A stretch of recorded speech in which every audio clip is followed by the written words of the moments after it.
सरस्वती नमस्तुभ्यं वरदे कामरूपिणी विद्यारम्भं करिष्यामि सिद्धिर्भवतु मे सदा।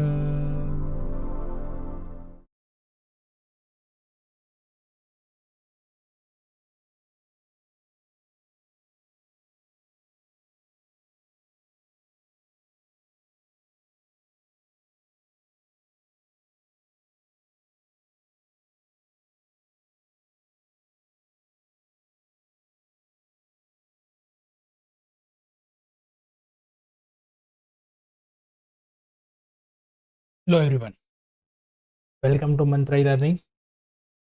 प्रोसेस कोस्टिंग 1 का आज ये हमारा लास्ट लेक्चर है। बहुत ही इम्पोर्टेंट क्वेश्चन एक हम करने वाले हैं आज, तो पूरा लेक्चर ध्यान से देखना। अभी तक हमने बहुत सारे इम्पोर्टेंट क्वेश्चन कर लिए, पर आज का क्वेश्चन जो है वो बहुत ही इम्पोर्टेंट है, एग्जाम ओरिएंटेड है, तो आप ध्यान से लास्ट तक क्वेश्चन को देखना और समझना है। ठीक है, चलिए स्टार्ट करते हैं। क्वेश्चन आज का जो है हमारा वो है question number 11। Question number 11, a product passes through 3 different processes A, B and C and thereafter it is transferred to finished stock. The information is as under. अब 3 प्रोसेस है, प्रोसेस A, प्रोसेस B और process C। ठीक है, अब देखते हैं इसमें क्या क्या डिटेल्स हमें दी है। सबसे पहली इंफॉर्मेशन है वो है unit introduce 250 rupees per 10 units. इसकी कॉस्ट देखो कैसे दी है, एट ₹250 पर 10 यूनिट्स, यानी कि 10 यूनिट की प्राइस जो है वो 250। ओके, बट यूनिट तो दिए नहीं है, यहाँ पे क्वेश्चन मार्क है, वो हमें फाइंड करना है। बी और सी में कोई एक्स्ट्रा यूनिट इनपुट किए नहीं है, इसका मतलब ये हुआ कि प्रोसेस ए से जो आएगा वो प्रोसेस बी में जाएगा और प्रोसेस बी से जो आएगा वो प्रोसेस सी में जाएगा। कोई नई एडिशनल इनपुट यहाँ पे है नहीं। ओके, नॉर्मल वेस्टेज के जो परसेंटेज है वो हमें यहाँ पे दिए हुए हैं तीन प्रोसेस के लिए। ओके, अब सेल वैल्यू दी है पर 10 यूनिट। यहाँ पे भी ध्यान रखना, ये 10 यूनिट की प्राइस है, 1 यूनिट की प्राइस नहीं है।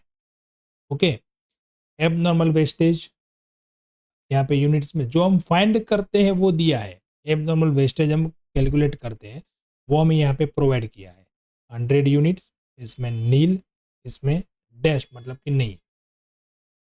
उसकी भी प्राइस देखो, कॉस्ट पर यूनिट 50 रुपीज, इसका 1 यूनिट का 50 रुपीज प्राइस दिया है।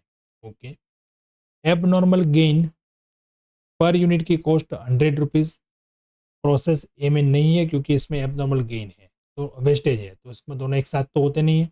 इसमें नील मतलब इसमें no abnormal wastage, no abnormal gain, इसमें एबनॉर्मल गेन है 60।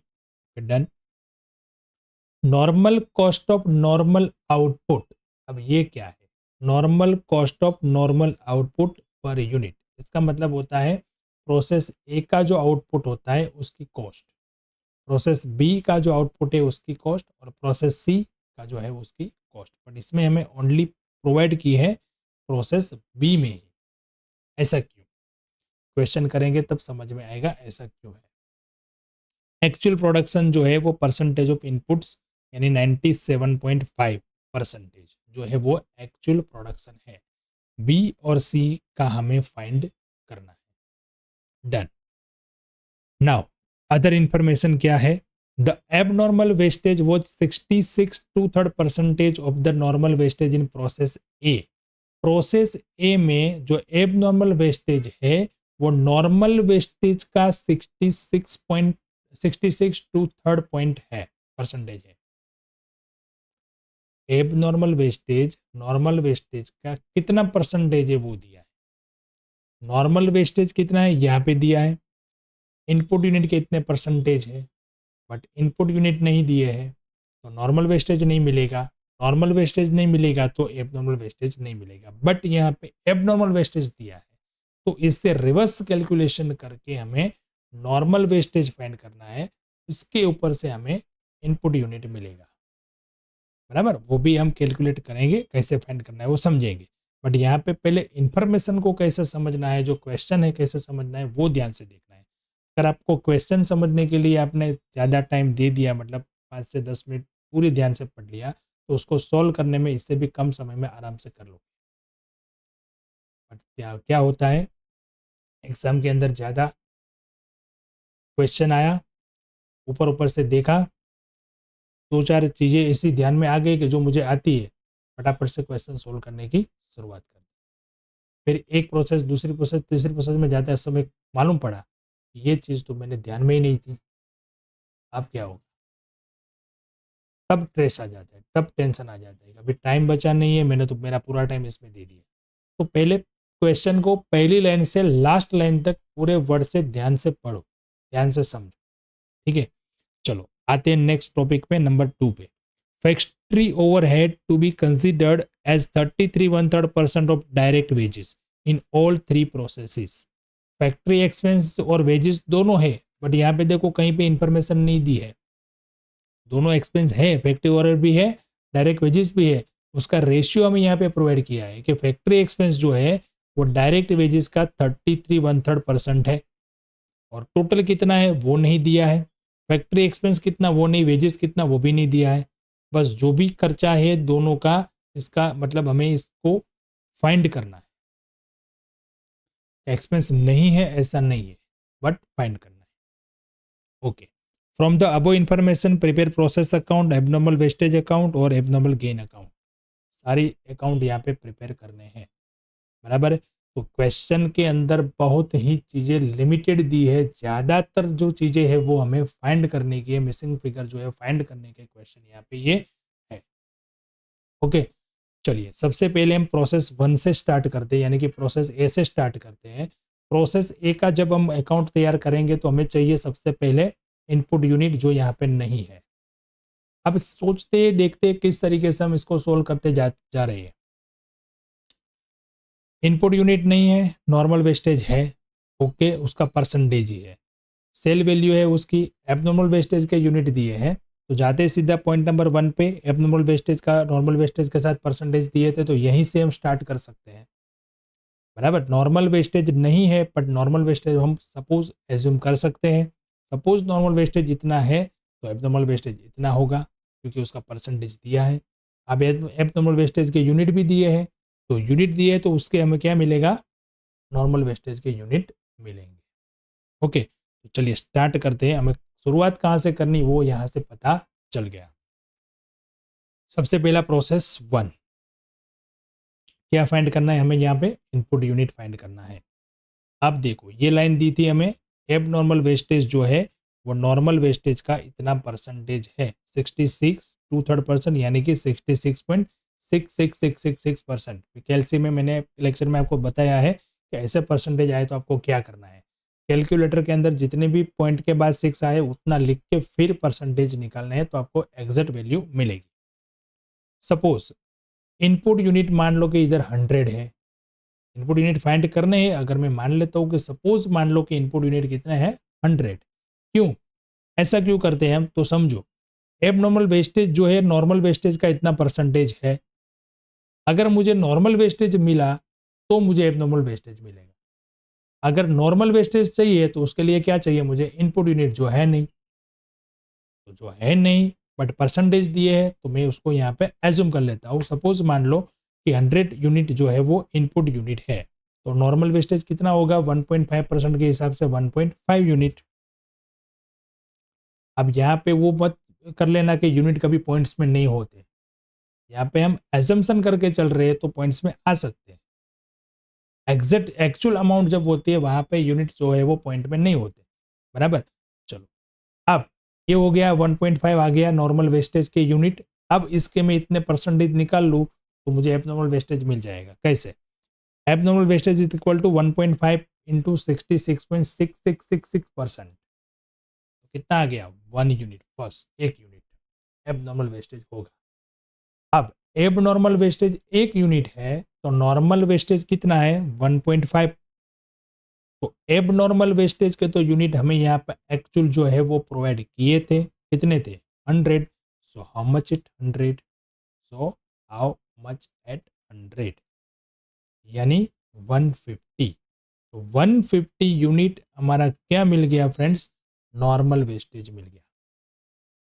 अब नॉर्मल वेस्टेज 1.5 थे, तब इनपुट यूनिट कितना था 100, so how much at 150, actual मिल गया ना नॉर्मल वेस्टेज, तो हाउ मच एट 150, तो नॉर्मल यूनिट 150 थे, तो हमें यहाँ पे एक्चुअल हमारे इनपुट यूनिट मिल गए 10,000। तो देखो एक ये इंफॉर्मेशन, एक परसेंटेज के इंफॉर्मेशन से हमने ये पूरी डिटेल्स निकाली। इनपुट यूनिट्स 10,000, अब फॉर्मेट बना लेते हैं हमारा, नॉर्मल वेस्टेज 150, उसके 1.5% करोगे तो सीधा मिल जाएगा। अब 9,850 हो गया। अब एक्चुअल आउटपुट दिया था हमें 9750 हो गया, 97.5% था ना इसका, तो 9750 आ गया, तो एब नॉर्मल वेस्टेज कितना हो गया 100, सब कुछ मैच हो गया। तो ये प्रोसेस 1 यहाँ से हम स्टार्ट कर सकते हैं। ये चीज़ें मिल गई, अब सीधा हम उसका अकाउंट तैयार कर सकते हैं। अकाउंट के अंदर भी बहुत ही इंपॉर्टेंट बात छुपी हुई है, वो भी आपको समझना है। चलिए प्रोसेस ABC अकाउंट है क्या, 1 2 3 है, प्रोसेस ABC है, तो हमने यहाँ पे कुछ गलत लिख दिया, ए लिख 1 लिख दिया ना, कोई बात नहीं, यहाँ पे आएगा ए, ठीक है। चलो स्टार्ट करते हैं इसकी एंट्री। सबसे पहला इनपुट यूनिट कितना आया 10,000, तो इसका ध्यान रखना है, जो हमें रेट दिया था वो ऐसे दिया था कि 10 यूनिट का 250 है, तो 10,000 का कितना होगा 2,50,000। अब इसके बाद एक्सपेंसेस की एंट्री आती है, बट एक्सपेंसेस हमें दिए नहीं है, एक्सपेंसेस है, फैक्ट्री एक्सपेंस भी है और वेजेस भी है, बट वो फाइंड कर रहे हैं। तो अभी फाइंड करने हैं, तो जितनी पहले अमाउंट दी है हमें, जितनी वैल्यूज दी है उसको हम लिख लेते हैं, तो एक्सपेंस को छोड़ देते हैं क्योंकि वो फाइंड करने हैं। उसके नेक्स्ट स्टेप क्या आता है नॉर्मल वेस्टेज, तो नॉर्मल वेस्टेज लिख लेते हैं 150 और 10 रुपीज़ उसकी पर यूनिट प्राइस थी, तो 1500।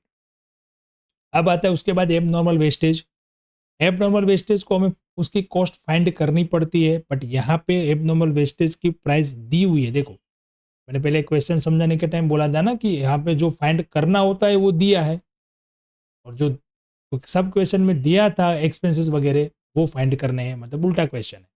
तो यहाँ पे एबनॉर्मल वेस्टेज की प्राइस थी 50 रुपीज़, तो एबनॉर्मल वेस्टेज भी हम लिख सकते हैं 100 इंटू 50 यानी 5,000। अब आपको एक कंसेप्ट याद है, मैंने एक क्वेश्चन में समझाया था आपको कि जो यूनिट प्राइस यहाँ पे per unit price abnormal wastage की होती है, वही प्राइस जो है हमारी आउटपुट की होती है, तो आउटपुट भी हम लिख सकते हैं। यहाँ पे 9,750 को मल्टीप्लाई कर देंगे 50 से, तो इस साइड की सारे अमाउंट आ गई, तो हम टोटल कर सकते हैं। अब फैक्ट्री एक्सपेंस जो है वो यहाँ पे दिया गया था कि 33 1/3% of direct wages, direct wages का इतना परसेंटेज फैक्ट्री एक्सपेंस है। तो सपोज मान लीजिए कि डायरेक्ट वेजेस 3 है, तो फैक्ट्री एक्सपेंस कितना हो जाएगा 1, यानी कि इस दोनों का रेशियो जो है वो 3:1 आ जाएगा। इसका दोनों का जो एक्सपेंसेस का जो रेशियो है वो रेशियो आ जाएगा 3:1, मतलब टोटल जो भी एक्सपेंस आएगा उसको हम इस रेशियो में डिवाइड कर देंगे, तो आपको मिल जाएगा दोनों खर्चे का बाइफरकेशन। ठीक है, चलिए कैसे मिलेगा अभी, तो वेजिस प्लस ओवरहेड कैसे मिलेगा, वेजिस प्लस ओवरहेड यानी कि देखो ये टोटल हो गया इसका क्रेडिट साइड का 4,94,000। ठीक है, अब इसमें से यहाँ पे मैं जो यहाँ पे डेबिट साइड जो अमाउंट एक माइनस कर दूँ 250, तो बाकी बचा वो ये एक्सपेंस हो सकते हैं, तो मतलब 2,44,000 जो है वो क्या है वेजिस और ओवरहेड है। बट इसमें से वेजिस कितना और ओवरहेड कितना, तो इस दोनों को हम 3:1 में डिवाइड कर देंगे। वेजिस का पार्ट 3 है तो 1,83,000 और ओवरहेड का 1 है तो 61,000। तो इस तरीके से हम यहाँ पे अकाउंट कंप्लीट कर पाएंगे, वेजिस 1,83,000 और ओवरहेड 61,000 कंप्लीट है। तो ये हो गया प्रोसेस ए का अकाउंट यहाँ पे कंप्लीट है। इसके बाद एबनॉर्मल वेस्टेज का अकाउंट, बट अब इसमें तो आप मास्टर हो चुके हैं, लास्ट क्वेश्चन है तो अभी इस मुख्य में क्या करवाऊँ, फिर भी चलो मैंने टाइप किया हुआ है तो आपको समझा देता हूँ। प्रोसेस ए से लाया गया अमाउंट यहाँ पे लिखेंगे और इसकी सेल्स वैल्यू यहाँ पे लिखेंगे, जो नॉर्मल वेस्टेज की वैल्यू है उससे मल्टीप्लाई करेंगे, डिफरेंस आएगा उसको ट्रांसफर कर देंगे लॉस यानी कि P&L अकाउंट। ओके, अब जाते हैं प्रोसेस बी की तरफ आगे बढ़ते हैं। एबनॉर्मल वेस्टेज और गेन, सबसे पहला इनपुट जो प्रोसेस ए से आया था, बात करते हैं पहले, उसके पहले क्वेश्चन में देख लेते प्रोसेस बी में क्या हमें दिया हुआ था।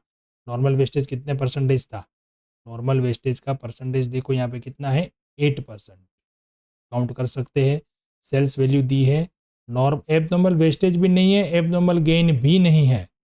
ओके, ये क्यों ऐसा दिया था, चलो कैलकुलेशन करते हैं और समझते हैं क्या होगा। अभी इसका नॉर्मल वेस्टेज 8% यानी इतना हो गया। अब no abnormal gain, no abnormal wastage, तो इसका मतलब कि जो नॉर्मल आउटपुट वही एक्चुअल आउटपुट, नॉर्मल आउटपुट वही एक्चुअल आउटपुट। Ready, done. तो बी प्रोसेस का अकाउंट तैयार करते हैं। चलिए, सबसे पहले जो ऐसे ट्रांसफर होगा वो, फिर एक्सपेंस तो है नहीं, लास्ट में फाइंड करेंगे। नॉर्मल वेस्टेज 10 यूनिट का 150, तो यहाँ पे कितना है 780 का कितना होगा। नॉर्मल वेस्टेज ऐसे क्यों कैलकुलेट किया मैंने, देखो नॉर्मल वेस्टेज की वैल्यू भी हमें यहाँ पे 10 यूनिट का दिया था, 10 यूनिट का ये वैल्यू है, तो या तो फिर आपको इसको 10 से डिवाइड कर दो या फिर आप सीधा ऐसा लिखो कि 10 यूनिट का 150 है, तो आपके जितने आए हैं यूनिट उसका कितना मिलेगा आपको 780, तो 11,700। अब नॉर्मल एब नॉर्मल वेस्टेज और एब नॉर्मल गेन कुछ है नहीं, तो सीधा ट्रांसफर टू प्रोसेस सी, और जो आउटपुट आया है उसको 75 से मल्टीप्लाइड करेंगे। अब ये 75 कहाँ से आया, मैंने बताया था क्वेश्चन के टाइम कि अब हम ध्यान रखेंगे ये 75 हमें क्यों दिया है। तो देखो यहाँ पे दिया है 75, देखा ये किसकी प्राइस है, normal cost of normal output, normal cost of normal output, normal output की कॉस्ट यहाँ पे दी है। क्यों दी है, क्योंकि एब नॉर्मल वेस्टेज की प्राइस तो यहाँ पे दी है, एब नॉर्मल गेन की प्राइस भी यहाँ पे दी है, बट इस प्रोसेस में तो कुछ नहीं है, इसलिए इसकी कॉस्ट प्रोवाइड की। अगर ये होता यहाँ पे तो ये डिटेल हमें प्रोवाइड की होती नहीं, बराबर। तो इसलिए यहाँ पे 75 से उसको मल्टीप्लाइड कर देंगे, तो ये हो जाएगा 9750, 6,84,450। अब देखते हैं एक्सपेंसेस, एक्सपेंसेस कितने कितने आएंगे, बराबर है। तो ये टोटल आ गया, इसमें से ये माइनस कर लेंगे, और जो भी आएगा यहाँ पे उसको डिवाइड कर देंगे 3:1 में, यानी वेजेस ये हो गया और ओवरहेड ये हो गया। डन है, ओके। चलिए आगे बढ़ते प्रोसेस सी के अकाउंट के तरफ, क्योंकि इसमें तो नो एबनॉर्मल वेस्टेज और गेन था ही नहीं। चलो पहले देख लेते क्वेश्चन में हमें क्या इंफॉर्मेशन दी हुई है उसके बारे में। प्रोसेस सी के लिए नॉर्मल वेस्टेज है 10%, ओके, उसकी वैल्यू है 500, 10 यूनिट की, डन। उसके बाद एबनॉर्मल वेस्टेज नहीं है, एबनॉर्मल गेन है 60, और एक्चुअल प्रोडक्शन जो है वो हमें फाइंड करना है, क्योंकि एबनॉर्मल वेस्टेज हमें, सॉरी एबनॉर्मल गेन यहाँ पे दिया हुआ है, ठीक है। तो ये आ गया इनपुट।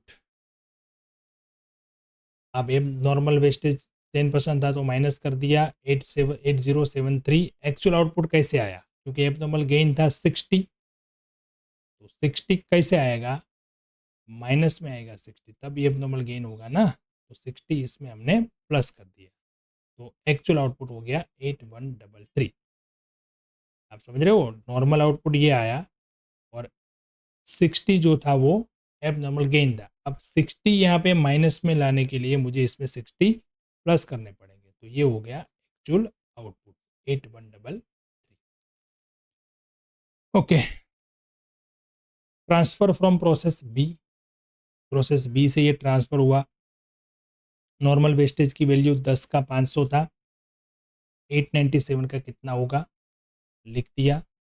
अब भाई आता है abnormal gain, transfer to stock account. Abnormal gain की वैल्यू 100 थी तो इसकी भी वैल्यू कितनी होगी, 100 ही होगी। एबनॉर्मल गेन आता है वो हम लिख लेते हैं। देखो एबनॉर्मल गेन यहाँ पे आएगा ना 60 और 6000, क्योंकि उसकी 100 रुपीज़ वैल्यू थी, उसी के हिसाब से तो ये फाइंड किया हमने। अब कैसा होगा, अब हम इसका टोटल कर लेंगे पहले, तो 8,58,150, इसमें से ये माइनस कर देंगे। ये थोड़ा एनिमेशन में आगे पीछे था इसलिए मैंने सब कुछ ला दिया यहाँ पे। आप अभी मैं समझा रहा हूँ, यहाँ पे मेरा जो मार्क कर रहा हूँ वहाँ पे ध्यान दीजिए। तो 672,750 बराबर ये हुआ। अब ये 6000 एबनॉर्मल गेन के भी माइनस होंगे, तब आएगा 179,400। इसको बाइफरकेट किया तब हमें ये मिला। फिर से समझा रहा हूँ, ध्यान से समझिए। पहले एक एंट्री होगी ट्रांसफ़र फ्रॉम प्रोसेस बी, फिर आएगा नॉर्मल वेस्टेज, फिर आएगा एबनॉर्मल गेन, और फिर आएगा ट्रांसफ़र टू स्टॉक अकाउंट। अब क्रेडिट साइड का टोटल कर लेंगे, टोटल में से डेबिट साइड का जो एक्सपेंस है मतलब ये वाला और एबनॉर्मल गेन वाला माइनस करेंगे, तब हमें मिलेगा वेजिस और ओवरहेड का टोटल। फिर उसको 3:1 के अंदर बाइफरकेट करेंगे तो ये वैल्यूज मिलेगी। कंप्लीट है। कई लोगों को क्या होता है कि जो अच्छा होता है ना वहाँ पे ध्यान नहीं होता है, मिस्टेक कहाँ पे की वो वहाँ पे ध्यान होता है, तो फिर उसको वो एग्जाम में मिस्टेक ही करते हैं, बराबर। तो इतना सारा ध्यान नहीं देने का, इतना सारा टेंशन नहीं लेने का। आपको जो बता रहे हैं वो जो समझाने की कोशिश कर रहे हैं, जो अच्छा है वहाँ पे आप ध्यान दें, बराबर। हर कोई परफेक्ट नहीं होता है, 100% कोई नहीं होता, बराबर। थोड़ी बहुत कहीं पे भी गलतियाँ हो सकती है, जैसे भी हो सकती है, आपसे भी हो सकती है। तो इसके लिए हम जो अच्छा, जो सीखने वाला चीज़ है, जहाँ पे फोकस करना है वो क्यों छोड़े, ठीक है। चलिए, तो ये हो गया प्रोसेस सी का अकाउंट। अब जाते हैं आगे एबनॉर्मल गेन का अकाउंट। सर रहने दीजिए, तो हम कर लेंगे, पर आप नहीं ऐसा बोलने वाले, करवाओगे ही मेरे से, कोई बात नहीं, करवा देते हैं। प्रॉफिट ट्रांसफर फ्रॉम प्रोसेस सी 60 और 6000, सेल्स वैल्यू आ गई इसकी, और ये हो गया उसका प्रॉफिट। चलिए, तो यहाँ पे होता है ये क्वेश्चन ख़त्म, और हमारा ये चैप्टर भी यहाँ पे कंप्लीट होता है। ठीक है फ्रेंड्स, चलो आपको इस चैप्टर की 100% तैयारी करने के लिए मैंने पहले इसके आगे के लेक्चर में भी बताया था, अभी भी आपको एक रिपीट कर देता हूँ कि हर एक चैप्टर के आप एक नोट्स बनाओ, उसके अंदर क्वेश्चन नंबर जो भी मैंने यहाँ पे करवाए है वो क्वेश्चन नंबर, उसमें कौन सा पॉइंट इंपॉर्टेंट था वो पॉइंट्स लिखिए, उसकी क्या क्या हमने सॉल्यूशन दिए वो लिखिए। फिर आपको क्या करना है, एग्जाम के टाइम वही एक चीज़ एक पेज में पूरा चैप्टर आपका रिवीजन हो जाएगा। 80% ऐसी एंट्रीज होती है हर एक क्वेश्चन में, जो हर एक क्वेश्चन में होती है, तो वो तो आपको आराम से आएगी, बट 20% जो है ना वही खाली याद रखना का है, कि वही याद रखना है कि भाई ये फिगर मिसिंग है तो कैसे फाइंड किया, वो मिसिंग है तो कैसे फाइंड किया, बाय प्रोडक्ट है तो कैसे किया, वेट लॉस का क्या हुआ, बराबर। अगर हमें फैक्ट्री एक्सपेंस वेजेस के जो पॉइंट दिए, मतलब परसेंटेज दिए या रेशियो दिए, तो उसको क्या करना है। इंपॉर्टेंट चीज़ पूरे चैप्टर में क्या थी, हमारे एब नॉर्मल वेस्टेज और गेन की कॉस्ट और प्रोसेस की आउटपुट की कॉस्ट एक रहती है। इस कंसेप्ट के बेस पे कई सारे क्वेश्चन हमने किए, तो ये इंपॉर्टेंट पॉइंट है पूरा एक चैप्टर का। तो ऐसे लिख लीजिए आप, 8, 10, 12 क्वेश्चन, 15 क्वेश्चन किए, तो उसके लिए आपको 10, 15 लाइन जाएगी, क्या क्या टॉपिक उसमें कवर हुए वो एक पेज में पूरा चैप्टर आप कभी भी रिविजन कर सकते हैं। ठीक है, ये मेरा सजेशन आप कर सकते हो अच्छी तैयारी के लिए। चलिए मिलते हैं नेक्स्ट लेक्चर में नए चैप्टर के साथ। Okay, thank you and